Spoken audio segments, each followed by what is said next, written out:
আপনার লাউ গাছে কি এরকম ফলের সাইজ বড় হওয়ার আগে ফসে যাচ্ছে? অথবা ফুল আসছে কিন্তু ফল হচ্ছে না?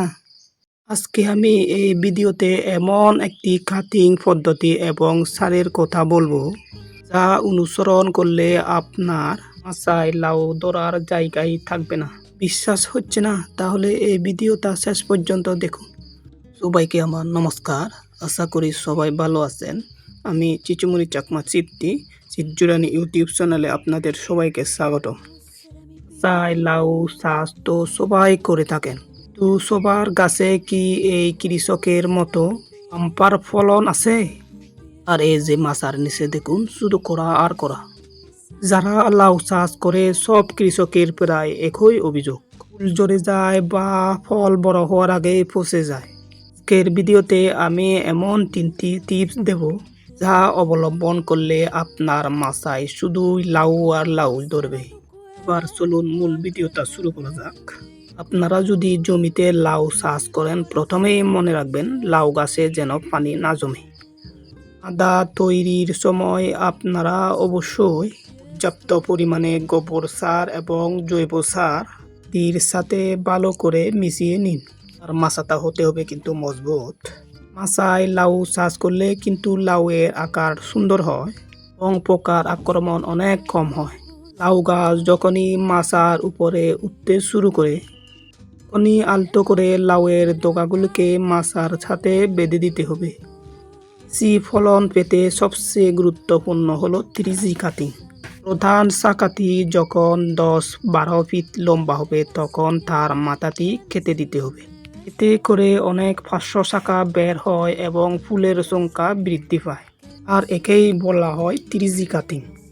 ফলন বাড়াতে সরিষার কোয়েল পচা পানি গাছের গোড়ায় দিতে হবে এবং নিয়মিত সার প্রয়োগ করতে হবে। তবে খেয়াল রাখবেন সার যেন গাছের গোড়ায় না লাগে।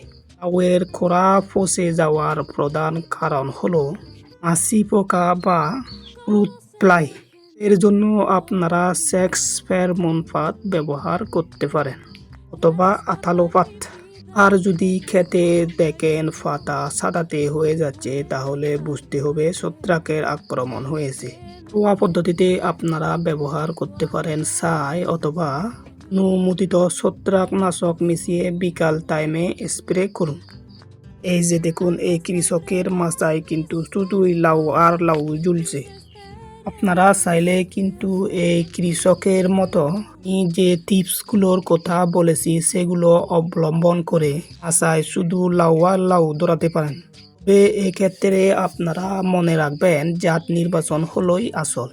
আমি যে টিপসগুলোর কথাই বলেছি, ঠিক জাত নির্বাচন করে আপনারা কেবলমাত্র সেই কাঙ্ক্ষিত ফলন আনতে পারবেন, তার আগে নয়। কাজে লাগাতে হবে আমার সেই ছোট ছোট টিপসগুলো, আর তাতে একটু যত্ন নিলেই আপনার লাউ গাছে বাম্পার ফলন আসবেই। এই যে টিপসগুলোর কথা বলেছি, এই টিপসগুলো কিন্তু এই কৃষকগুলো কাজে লাগিয়েছে বলে তার এই লাউ গাছে বাম্পার ফলন হচ্ছে। তো মাসেও কিন্তু আমি যখন দেখেছিলাম, তখন তার এই লাউ গাছগুলো এরকম সুন্দর ছিল না। শুধুমাত্র এই 1 মাসকে কাজে লাগিয়ে 1 মাসের ভিতরেই তার লাউ গাছে বাম্পার ফলন আনতে কৃষক সক্ষম হয়েছে। আর আজকের ভিডিওটি কেমন লাগলো একটু কমেন্টে জানাবেন। ধরনের আরও কৃষি বিষয়ক নিত্য নতুন নতুন টিপসের ভিডিও পেতে আমার এই চিৎজুরানি ইউটিউব এডুকেশন চ্যানেলের সাথে থাকুন। আর ভিডিওটি যদি একটু ভালো লেগে থাকে, তাহলে আমার এই চ্যানেলটি সাবস্ক্রাইব করে সঙ্গে থাকুন, যাতে করে আমার ভিডিও দেওয়া মাত্রই আপনার কাছে নোটিফিকেশন চলে যায়। ধন্যবাদ সবাইকে। আর ভিডিওটি শেষ পর্যন্তই দেখতে থাকুন।